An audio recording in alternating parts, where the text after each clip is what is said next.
Salam sejahtera Malaysia, denyut nadi suara rakyat bergema di channel ini. Jangan lupa tekan butang subscribe, like dan share. Malaysia kita punya, cintai Malaysiaku, kita jaga kita.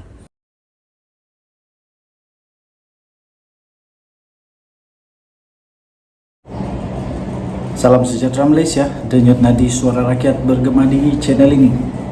Hari ini ada satu berita yang pasti mengejutkan bersatu, pasti mengejutkan Hamzah Zainuddin pastinya dan Muhyiddin Yassin. Walaupun begitu, ianya memang sudah dijangka akan berlaku. Dan kali ini Hamzah Zainuddin pula disebut dalam kes rasuah bernilai 15 juta ringgit ini dan terkait dengan beliau sebagai bekas Menteri Kementerian Dalam Negeri. Ada satu berita, Datuk Seri mengaku tak salah, mengaku tidak bersalah kes rasuah 15 juta ringgit Malaysia yang dikaitkan dengan bekas Menteri Kementerian Dalam Negeri. Seorang ahli perniagaan yang bergelar Datuk Seri meminta supaya beliau dibicarakan di Mahkamah Session Kuala Lumpur pada hari ini atas empat pertuduhan rasuah yang juga menyebut nama bekas Menteri Dalam Negeri, yaitu Hamzah Zainuddin. Individu terbabit yang bernama Sim Chu Tiam mengaku tidak bersalah di atas satu pertuduhan, telah meminta dan tiga lagi pertuduhan menerima rasuah membabitkan 15 juta ringgit Malaysia yang kononnya berlaku 2 tahun yang lalu. Mengikut empat pertuduhan rasuah itu, lelaki yang berusia 63 tahun itu telah dituduh melakukan kesalahan itu di antara Jun, iaitu tarikh yang tertentu yang tidak disebutkan, dan 30 Julai 2021 sebagai dorongan untuk Hamzah Zainuddin, macam aku kenal lah namanya, sebagai dorongan untuk Hamzah Zainuddin yang ketika itu Menteri Dalam Negeri semasa pentadbiran Perikatan Nasional untuk membantu Asia Coding Center Sdn Bhd untuk mendapatkan sebarang projek daripada agensi di bawah kementerian berkenaan.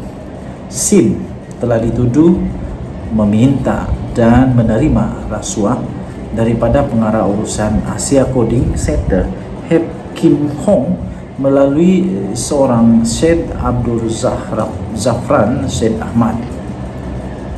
Tertuduh itu didakwa telah melakukan kesalahan di Solaris Dutamas, di Jalan Dutamas 1 di Kuala Lumpur.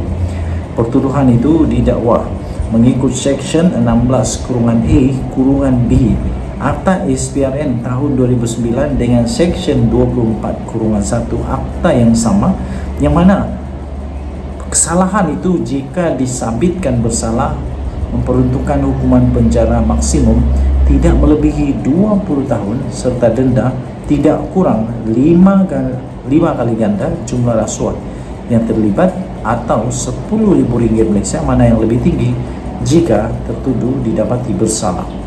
Selepas Sim mengaku tidak bersalah terhadap keempat-empat pertuduhan yang dibacakan itu, Hakim Rozina Ayub menetapkan ikat jamin RM1 juta Malaysia dengan seorang penjamin dan memerintah tertuduh untuk menyerahkan pasportnya serta melaporkan diri di Ibu Pejabat SPRM terdekat di Kuala Lumpur sebulan sekali.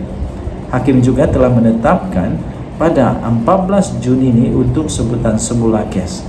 Pendakwaan itu telah dikendalikan oleh Timbalan Pendakwa Raya Ahmad Akram Garib, manakala Sim telah diwakili oleh Peguam Low Wei Lok Hanakam dan Ki Wei Lon. Dulu Hamzah Zainuddin Dulu Hamzah Zainuddin kata dia ada banyak file, tapi sampai sekarang tak keluar file, mungkin kerana akta rahsia kerajaan. Tetapi sekarang ini pula semakin menghampiri bahaya ialah Hamzah Zainuddin sendiri. Kali ini disebut namanya dalam kes rasuah tersebut, tapi dia tidak didakwa, bukan juga saksi, bukan juga didakwa, bukan juga sebagai suspek, bukan, tetapi hanya disebut namanya. Jadi jangan silap, denyut nadi suara rakyat bergema channel ini. Bye. Salam sejahtera Malaysia. Selamat pagi tuan-tuan dan puan-puan yang dihormati sekalian. Denyut nadi suara rakyat bergema di channel ini. Terima kasih kepada anda semua yang sudah tekan butang subscribe, like dan share. Bagi yang belum, saya mohon untuk tekanlah butang subscribe, like dan share. Tuan-tuan dan puan-puan yang dihormati sekalian, baru-baru ini Lim Kit Siang ada berkata bahawa sistem kehakiman negara Malaysia akan runtuh sekiranya Najib dibebaskan. Kemudian keluar satu artikel yang saya ingin kongsikan kepada anda. Apakah amaran Kit Siang bermaksud DAP akan keluar dari kerajaan jika Najib dibebaskan? Apakah amaran Kit Siang bermaksud DAP akan keluar kerajaan jika Najib dibebaskan? Daripada sabudinhusin.net. Pemimpin veteran DAP Lim Kit Siang memberi amaran bahawa kerajaan perpaduan pimpinan Anwar Ibrahim boleh runtuh sekiranya bekas Perdana Menteri Najib Razak dibebaskan melalui pengampunan diraja. Menjelaskan pendapatnya itu, beliau melihat masalah yang dihadapi oleh kerajaan pimpinan Anwar ketika ini ialah lebih bersifat dalaman daripada luaran. Katanya, saya fikir menjadi satu kesilapan untuk percaya bahawa UMNO hanya boleh kembali ke zaman kegemilangannya jika Najib dikeluarkan daripada penjara. Sebaliknya, saya percaya pengampunan diraja Najib sama sekali tidak memberi keuntungan kepada UMNO, tetapi hanya akan menguntungkan PAS dan Bersatu, selain menyebabkan keruntuhan kerajaan perpaduan yang sedang dipimpin Anwar, kata Kit Siang pada satu kenyataan pada hari ini. Apakah yang dimaksudkan oleh bekas pengerusi DAP itu? Dan bagaimana kerajaan perpaduan boleh runtuh disebabkan bebasnya Najib? Dengan Kit Siang mengatakan pembebasan Najib hanya akan menguntungkan PAS dan Bersatu, keruntuhan paling mudah yang dipercayai ramai boleh berlaku adalah disebabkan penolakan rakyat terhadap PH dalam PRU 16 akan datang.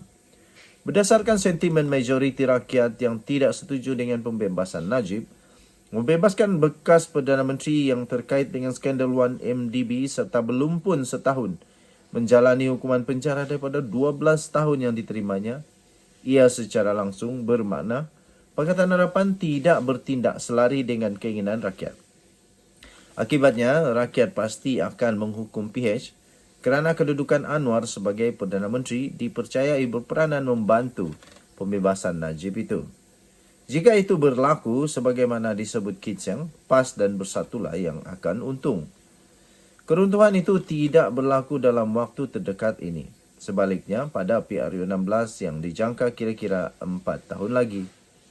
Tetapi apabila Kit Siang memberi amaran terbuka bahawa pembebasan Najib akan menyebabkan keruntuhan kerajaan, secara tersirat ia juga sebenarnya adalah satu isyarat bahawa DAP tidak setuju dan menentang perkara itu. Dalam pembentukan kerajaan perpaduan ini, sementara PH mempunyai 82 kerusi, 40 daripada DAP. Ia bermakna daripada jumlah 148 sokongan ahli parlimen yang dimiliki kerajaan perpaduan sekarang, ia akan runtuh jika DAP bertindak keluar disebabkan tidak setuju dengan pengampunan terhadap Najib Razak. Adalah jelas bahawa DAP lebih berbahaya daripada UMNO dan BN yang mempunyai 30 ahli parlimen yang mana baru-baru ini MT UMNO telah memutuskan untuk menghantar memorandum kepada Istana Negara bagi pembebasan Najib. Adakah ini bermakna Kit Siang sebenarnya sedang memberikan amaran kepada Anwar Ibrahim tentang bahaya yang bakal menanti jika Najib dibebaskan? Sabudin Husin, 15 April 2023. Bye-bye.